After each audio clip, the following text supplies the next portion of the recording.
ఈ వీడియోలో sweet shop mixture టేస్ట్‌కి ఏ మాత్రం తగ్గకుండా మిక్చర్ చేసేద్దాం రండి.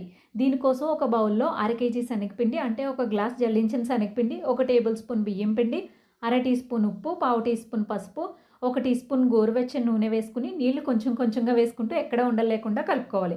పిండి మరీ గట్టిగా కాకుండా మరీ పలుచగా కాకుండా మీడియం కన్సిస్టెన్సీ వచ్చే వరకు కలపాలి. మీరు తీసుకునే పిండి క్వాంటిటీని బట్టి వాటర్ వేసుకోండి.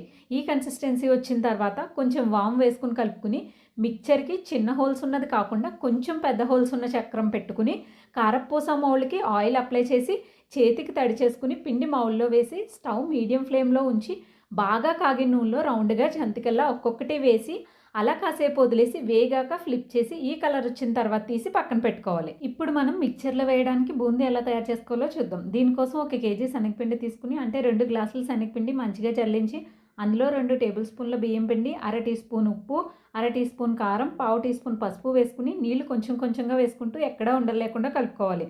నాకు 2 గ్లాసుల పిండికి 1 గ్లాస్ నీళ్లు సరిపోయాయి. మీరు తీసుకునే పిండి క్వాంటిటీని బట్టి వాటర్ వేసుకోండి. మనం బూందీకి పిండి చాలా జాగ్రత్తగా కలుపుకోవాలి. గట్టిగా కలిపితే బూందీ చట్రానికి అంటుకుని ఉండిపోతుంది. పలచగా కలిపితే బూందీ షేప్ రాకుండా తప్పడగా వచ్చేస్తాయి. సో మీరు ఈ కన్సిస్టెన్సీ వచ్చే వరకు వాటర్ కలుపుకుని పిండిని ఇలా గరిటె జారుగా కలుపుకుని బాగా కాగిన నూనెలో బూందీ చట్రంతో లేదా ఇలాంటి చిల్లులు గరిటె పెద్దది ఉన్న దాంతో ఇలా నెమ్మదిగా వేసుకోవాలి. స్టవ్ ఎప్పుడు హైలోనే ఉంచి బూందీ వేసిన వెంటనే కలపకుండా కొంచెం వేగాక కలిపి ఈ కలర్ వచ్చిన తర్వాత బూందీ వేగాక కలిపేటప్పుడు మనకి గల్గల్మని సౌండ్ వస్తుంది. ఆ టైంలో 1-2 తీసుకుని తిని చూడండి, లేదా చేత్తో నలిపి చూసి వేగాక తీసి పక్కన పెట్టుకోవాలి. ఇప్పుడు మనం 1 కప్పు కార్న్ చిప్స్, పల్లీలు, సన్నాటుకులు, జీడిపప్పు, పుట్నాల పప్పు, దంచిన వెల్లుల్లి, కరివేపాకు వేయించి వేసుకుని మనం ఫస్ట్ ప్రిపేర్ చేసుకున్న కారపూస వేసుకుని వేడి మీద 2 టేబుల్ స్పూన్ల కారం, అర టీ స్పూన్ ఉప్పు వేసుకుని కలుపుకోవాలి. అంతేనండి, ఇక్కడితో మన టేస్టీ మిక్చర్ రెడీ అయిపోయింది. నాకైతే చాలా అంటే చాలా బాగా వచ్చింది.